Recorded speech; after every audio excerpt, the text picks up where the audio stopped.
jusqu'en 1992, on peut dire plus ou moins que j'ai dansé avec Rudolf. Donc c'est quand même une longue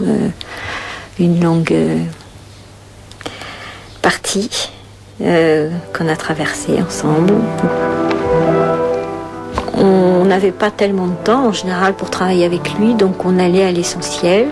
Il avait des exigences quelquefois de port de bras ou de choses comme ça, mais moi j'étais assez docile. Rudolf, il tirait de vous le maximum. Il vous imposait de sortir de vous, et ça c'est formidable pour un jeune danseur.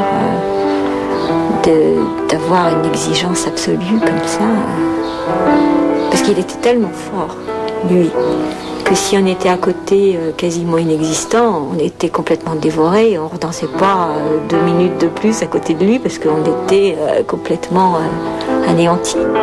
Après, avec l'expérience, on arrivait quand même aussi à lui demander des choses et à ce qu'il accède un peu à vos désirs de temps en temps.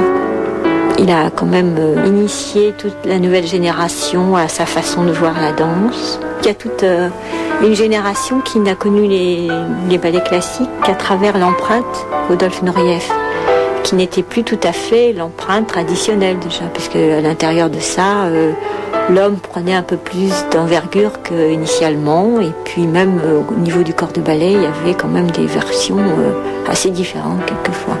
Ça a été le premier à avoir ces exigences sur l'orchestre, sur les chefs d'orchestre. C'est sûr que c'est difficile à des jeunes qui n'ont que 20 ans d'imaginer le Rudolf resplendissant qu'il a été et qui a révolutionné l'art du danseur quand même, parce qu'il a amené quand même et imposé le métier de danseur et l'art de la danse.